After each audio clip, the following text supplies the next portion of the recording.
This segment is sponsored by Dennis Goins of DennisGoins.com.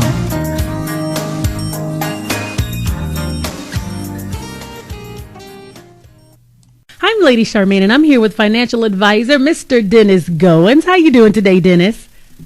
I'm doing fine, Lady Charmaine. How are you? Good. I'm really excited about this topic because today you're going to be talking about tax tips for tying the knot. So for all of you out there that's thinking about getting married, Dennis has some great tax tips for you. So Mr. Dennis, what are the tax tips that these married folks can actually get? Absolutely. Summertime, as we all know, is a popular time for weddings. But no matter when you say I do, marriage typically leads to many changes, not only on a personal level, but also in your finances. So here's some tax issues and other financial considerations you keep in mind if you or you know someone who's making that transition to marriage life. First of all, name and address changes. The names and Social Security numbers on your tax return must match the Social Security Administration records. So report any name change by filing a Form SS5 for a new application for a new Social Security card. You can also download this form on SSA.gov. You also should notify the IRS of any address changes by filing an IRS Form 8822. You can also report these changes at your local post office. Second is beneficiary forms. Very important here. You should update your beneficiary forms for life insurance, retirement accounts, and other financial accounts as soon as possible. And that's something we find a lot out here, people that have remarried or separated or divorced and forgot to change their beneficiary forms. And obviously that would cause, in some situations, the monies to go to an unintended person, an ex-spouse, so to speak. And of course, for some accounts, your current spouse is automatically the beneficiary, and that's usually what we call an ERISA retirement plan. But you should still change the forms and update the forms to make sure that everything is current. You should also consider the provisions for any previous children that you've had in any previous marriages and make sure that they're protected. And you might want to consult an attorney on that to make sure that if you choose to protect your previous children. Something also that we found is financial attraction. Married couples consider financial responsibility interesting to be an attractive spousal trait.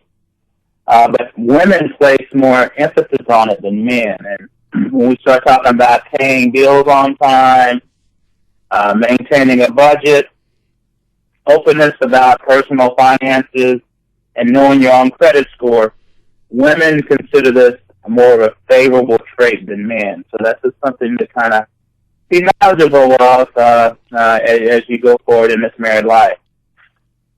A couple of other things, tax withholding. You must give your employer a new W-4 form to change your withholding. You and your spouse's combined income could move you into a higher tax bracket, but it also filing jointly might reduce your tax liability. So you should check with your tax preparer and make the adjustments necessary so come tax April 15th, you don't have any surprises. So it's good to plan that with that combined income.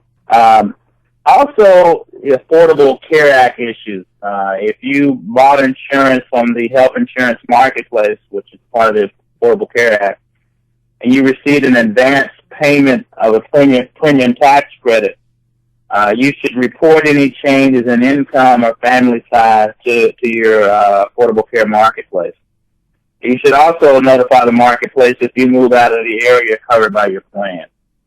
So, marriage is the beginning of a new life on many levels, but taking care of these financial details should be an easy part of that. Well, I want to thank God that I'm married, and I thank God for the wonderful tax breaks we get just for being married and also having some children, which is a blessing. Now, I was reading a story on yesterday. And it was a sad story. It was a gentleman who was killed earlier this year, and he was married, but he had a girlfriend. So him and his wife weren't living together, but he had a girlfriend, and him and his girlfriend had a baby. Well, he ended up getting well, the wife ended up getting a payout because the police killed her husband. And they were saying the benefits of being married, because although he wasn't living with his wife, he was still married to her. But the girlfriend who had the baby didn't get anything. And so sometimes people don't realize that you may be a side chick, sorry to say it that way, but I have to, the wife is going to get it. You may be happy because you're with this married man, but the wife is going to get the benefits because there's benefits that come with marriage. So I just wanted to sum all that up, the benefits of tying the knot. Absolutely. We can have another show of side pieces, but anyway, you got to make sure that you protect your financial interests. And as I mentioned before, and we talked about it before, on these pension plans, if you're married, then obviously the spouse is covered if you die before you collect that pension. But if you're not married and you're living with someone and you die, for most companies, that pension goes back to the company. So that's something I'm not, advocating a lifestyle or whatever, but just to kind of make the point you made. You need to understand that if you're expecting 401ks are different. We're talking about just pension.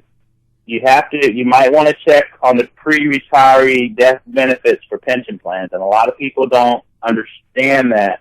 If you're married, you're good, but if you're not married and you're living together, and that person that is the breadwinner has a big pension that you're anticipating on getting, if that person dies before he collects that pension or she collects that pension, it goes away. So that a lot of people don't know that until it's too late. So. Well, thank you so much for your wonderful advice and the tips that you give us every week. If someone wanted to reach out to you, how can they do that? Well, they can reach me on my email address at dennis@dennisgoins.com. They can also review me on my website, www.dennisgoins.com. And also I have a Facebook page, Dennis Goins and Associates, and a LinkedIn page, Dennis Goins and Associates. And we're also on Twitter now. We just got up on Twitter at Dennis Goins and Associates. So we're out there. And we get a lot of responses. A lot of things are, and the social media is really happening. So, yeah, and we have a list as we send out to our clients daily on different aspects like this tying the knot and some of the other things that has been very informative. Well, Dennis, I want to thank you again, and I look forward to talking to you in 2 weeks. Absolutely. Thank you very much. Have a good week. Thank you for listening. If you would like to learn more about financial investments, contact Dennis Goins at dennisgoins.com.